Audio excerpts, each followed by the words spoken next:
Welcome to SATV News. This is Riaz Mahmood with our headlines. Crimes Against Humanity trial of Hasina begins at ICT. Ex-IGP Mamoon appears in tribunal as a state witness. Chhatrodol rally begins amid a little drizzle. Tariq Rahman joins virtually. Gridlock grips Dhaka as rallies and exams collide. Milestones: Diabari campus reopens 13 days after tragic plane crash claimed 34 lives.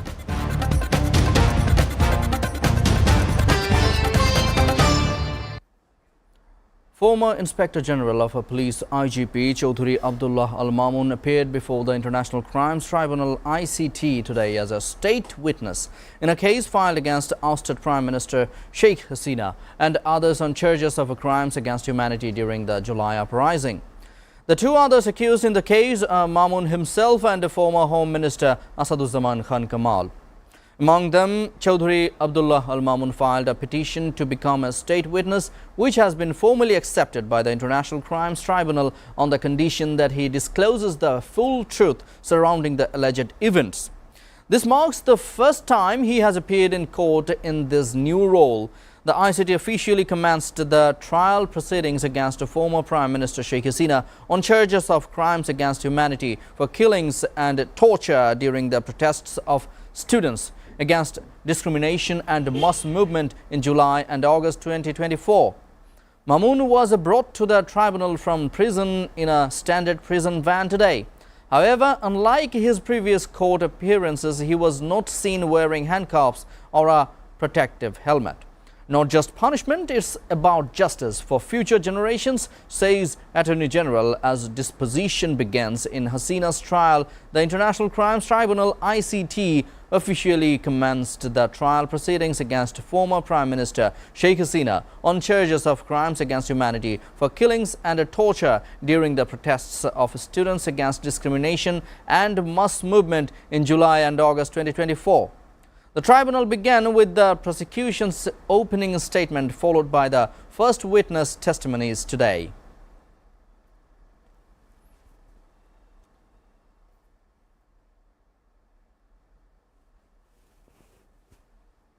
Attorney General Mohammad Asaduzzaman has urged the International Crimes Tribunal to ensure maximum punishment for the brutal atrocities committed during last year's July-August movement.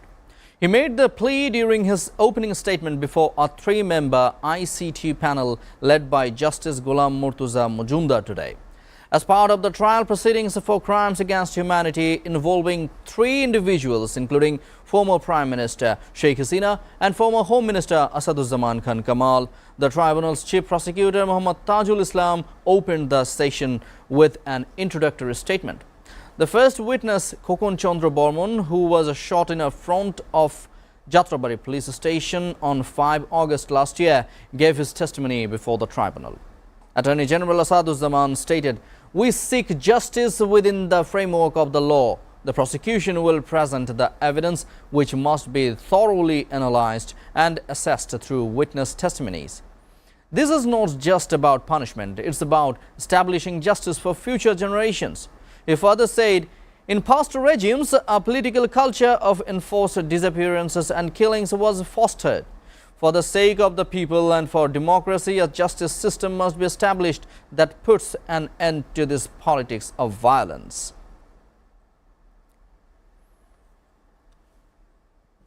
The student rally organized by Chhatrodol began this afternoon at Shahbag in Dhaka, with thousands of leaders and activists from Dhaka and surrounding districts present at the venue. The rally, titled Student Rally to mark the anniversary of the historic July-August mass uprising, began at 3:17 p.m. with a recitation from the Holy Quran, followed by the national anthem. BNP's acting chairman Tariq Rahman joined the rally virtually at 3:13 p.m. as the chief guest. The party's Secretary General Mirza Fakhrul Islam Alamgir attended as a special guest, with Chhatrodol President Rakibul Islam Rakib in the chair. Senior BNP leaders are expected to address the meeting. A stage was built at the Shahbag intersection where senior BNP leaders and central leaders of Chhatrodol are present.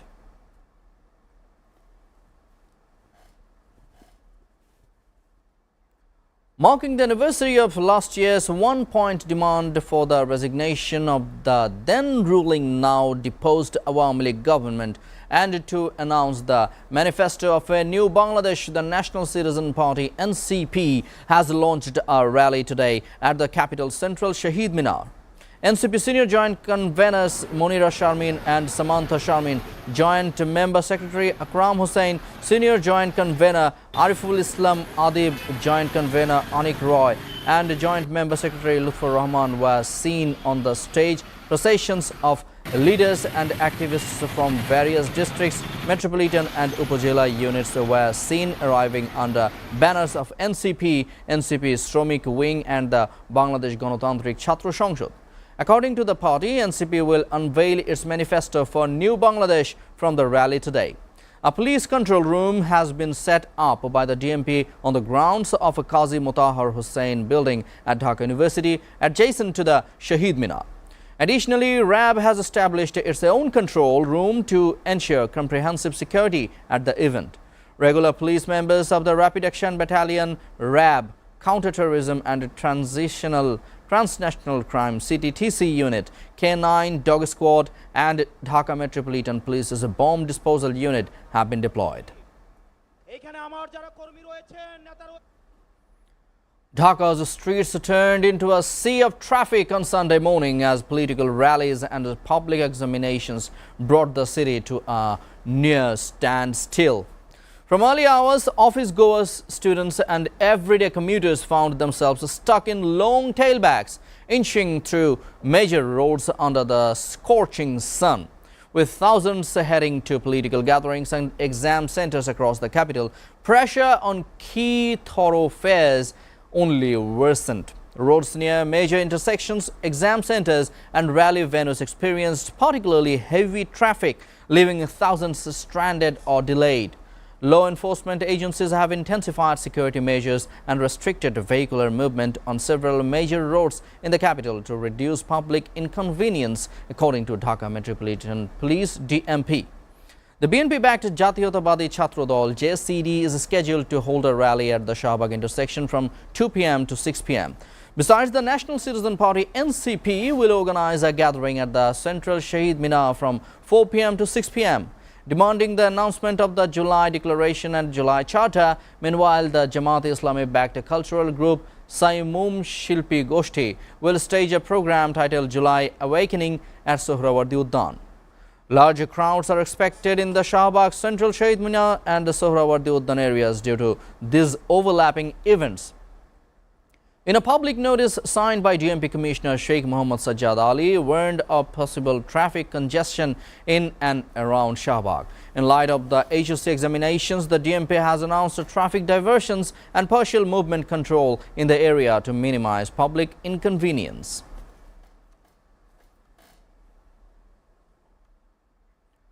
Nasiruddin Patwari, Chief Coordinator of the National Citizen Party NCP, has slammed the Election Commission EC, accusing it of losing its independence and calling it a spineless institution cloaked in partisan attire.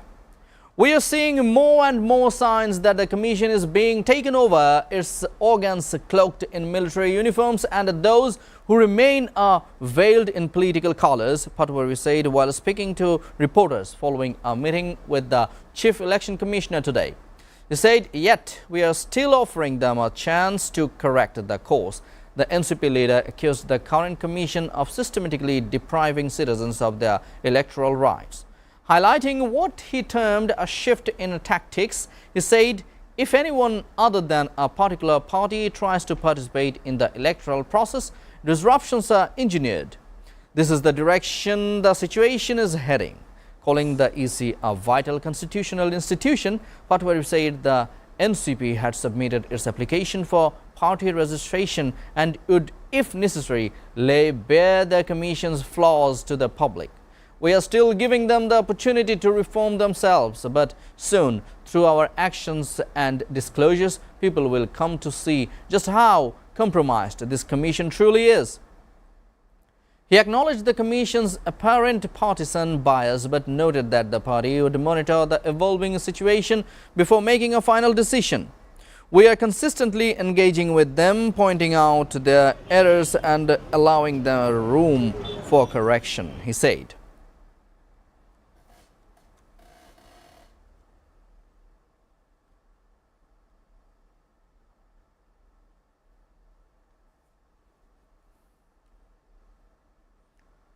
Milestone School and College in the capital's Uttara area reopened today, 13 days after an aircraft crashed into one of its buildings, killing 34 people, mostly children, and injuring more than 100 others.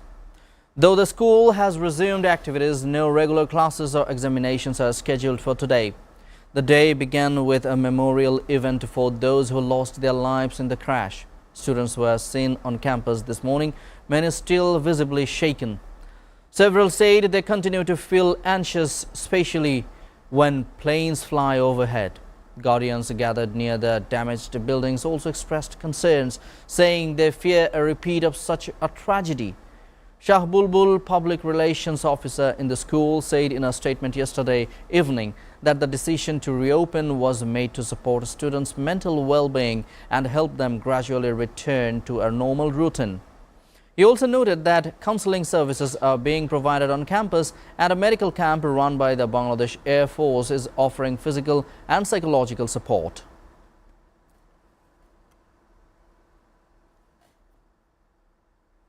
The Indian Border Security Force BSF has forcibly pushed 226 individuals into Bangladesh over the past 3 months through various points along the Lalmonirhat and Kurigram borders, according to Border Guard Bangladesh BGB officials.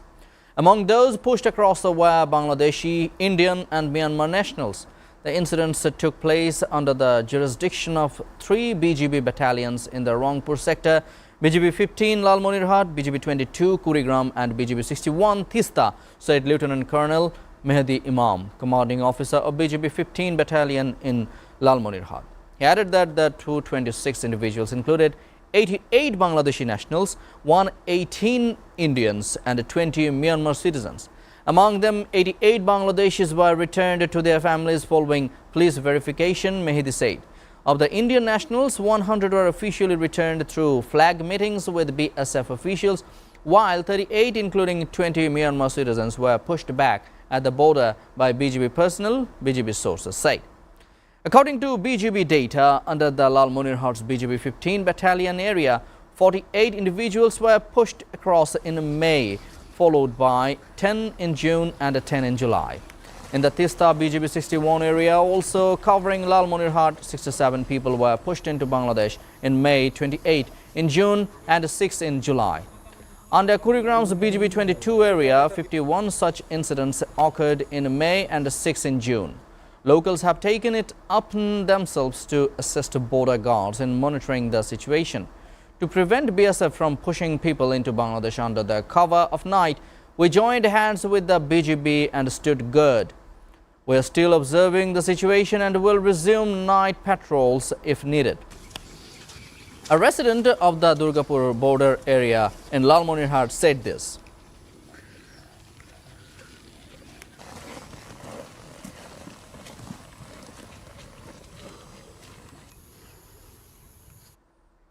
Two motorcyclists were killed after being hit by a bus near Jajira end of Podda Bridge in Shariatpur last night. One of the victims was identified as Muhammad Ali Untu of Himayatpur in Sawa based on his national identity card found at the scene. Confirming the accident, Muhammad Naqib Akram Hussain, officer in charge of Podda Bridge South Police Station, told the Daily Star upon receiving the report of the accident, we rushed to the spot and recovered the bodies. On information, Shipchor Highway Police took away the bodies, the OC said.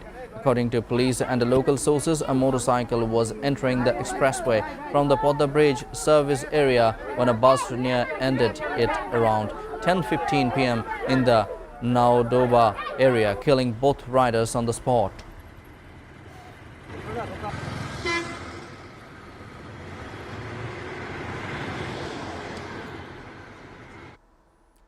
Viewers are taking a short break. Stay with us.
Welcome back. You are watching SATV News. Now, news from abroad. India will keep purchasing oil from Russia despite US President Donald Trump's threats of penalties to Indian government sources said, not wishing to be identified due to the sensitivity of the matter. These are long-term oil contracts. One of the sources said it is not so simple to just stop buying overnight. Trump last month indicated in a Truth Social post that India would face additional penalties for purchases of Russian arms and oil. On Friday, Trump told reporters that he had heard that India would no longer be buying oil from Russia. The New York Times on Saturday quoted two unnamed senior Indian officials as saying there had been no change in Indian government policy, with one official saying the government had not given any direction to oil companies to cut back imports from Russia. Reuters reported this week that Indian state refiners stopped buying Russian oil in the past week after discounts narrowed in July. On our energy sourcing requirements, we look at what is there available in the markets, what is there on offer, and also what is the prevailing global situation or circumstances. India's Foreign Ministry spokesperson Randhir Jaiswal told reporters during a regular briefing on Friday.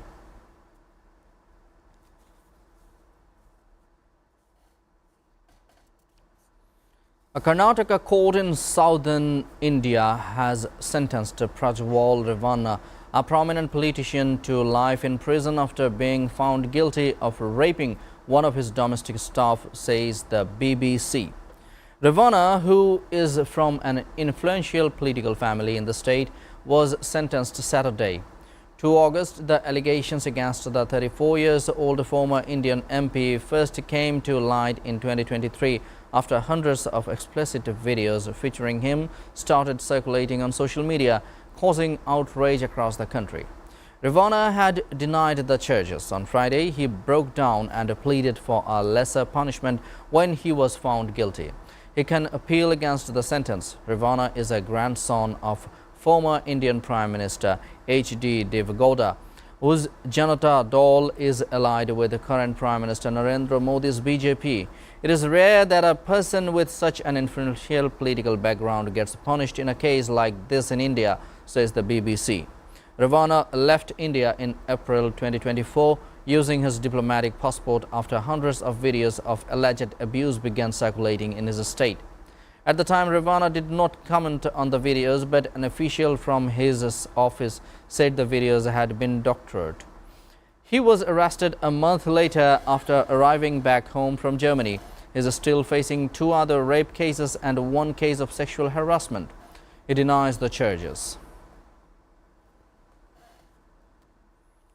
Tens of thousands of demonstrators braved pouring rain to march across Sydney's iconic Harbour Bridge on Sunday, calling for peace and aid deliveries in the war-torn Gaza Strip, where a humanitarian crisis has been worsening. Nearly 2 years into a war that Palestinian authorities say has killed more than 60,000 people in Gaza, governments and humanitarian organizations say a shortage of food is leading to widespread starvation. Some of those attending the march, called by its organizers the March for Humanity, carried pots and pans as symbols of the hunger. Enough is enough, said Dog, a man in his 60s with a shock of white hair. When people from all over the world gather together and speak up, then evil can be overcome. Marchers ranged from the elderly to families with young children. Among them was WikiLeaks founder Julian Assange. Many carried umbrellas, some waved Palestinian flags and chanted, "We are all Palestinians." New South Wales police said up to 90,000 people had attended, far more than expected. The protest organizer, Palestine Action Group Sydney, said in a Facebook post as many as 3 lakh people may have marched. South Korea's ousted President Yoon Suk Yeol, who is in detention while on trial and facing various criminal probes, lay on the floor of his cell on Friday and refused to leave it for questioning, a spokesperson for a special prosecutor said. Yoon was removed from office in April by the Constitutional Court over his botched attempt last year to declare martial law and is now being investigated by a special prosecution team formed under new President Lee Jae-myung. Prosecutors investigating influence peddling allegations connected to Yoon and his wife had tried to get him to comply with an arrest warrant and attend questioning voluntarily, spokesperson for the special prosecution said. But the suspect stubbornly refused to do so while lying on the ground not dressed in a prison uniform, Oh Jung-hee told a news briefing.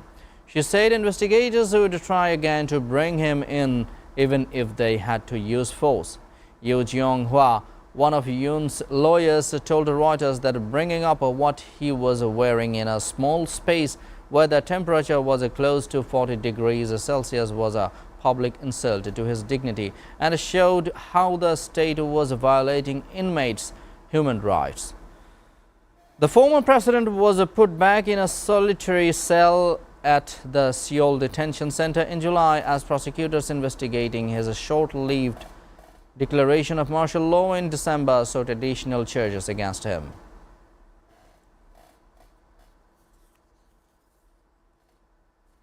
The overnight eruption of the Krashenikov volcano in Kamchatka, its first in 600 years, may be connected to the huge earthquake that rocked Russia's Far East last week, Russia's RIA state news agency and scientists reported on Sunday.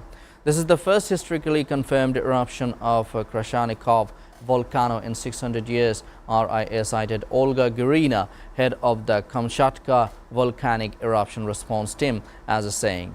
She added that the eruption may be connected to the earthquake on Wednesday that triggered tsunami warning as far away as French Polynesia and Wild Chile, and was followed by an eruption of Klachikovsky, the most active volcano on the Kamchatka Peninsula. On the Telegram channel of the Institute of Volcanology and Seismology, Gurina said that Krashenikov last lava effusion took place on 1463 plus minus 40 years and no eruption has been known since. The Kamchatka branch of Russia's Ministry for Emergency Services said that an ash plume rising up to 6,000 meters has been recorded following the volcano's eruption. The volcano itself stands at 1,856 meters. The ash cloud has drifted eastward toward the Pacific Ocean. There are no populated areas along its path, the ministry said on Telegram. The eruption of the volcano has been assigned an orange aviation code indicating a heightened risk to aircraft, the ministry said.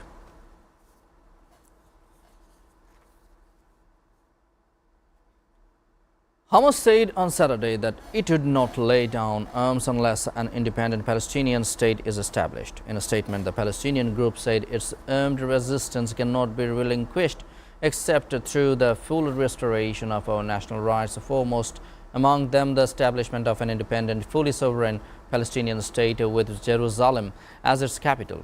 Indirect negotiations between Hamas and Israel aimed at securing a 60-day ceasefire in the Gaza war and a deal for the release of hostages ended last week in deadlock.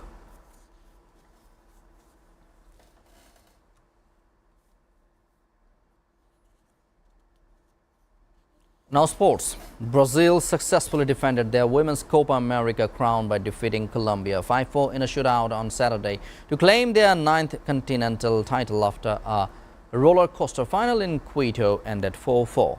The decider at the Estadio Rodrigo Paz Delgado saw Colombia take the lead 3 times, only for Brazil to respond on each occasion. Brazil great Marta forced extra time with a late equalizer, and the veteran struck again in the 105th minute to seemingly seal victory, but a resilient Colombia found yet another equalizer to send the encounter to penalties, where Brazil's experience ultimately prevailed.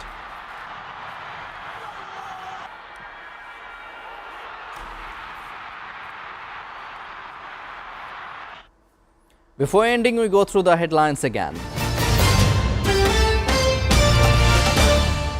Crimes against humanity trial of Hasina begins at ICT. Ex-IGP Mamoon appears in tribunal as a state witness. Chhatrudal rally begins amid light drizzle. Tariq Rahman joins virtually. Gridlock grips Dhaka as rallies and exams collide. Milestones Diabari campus reopens 13 days after tragic plane crash claimed 34 lives.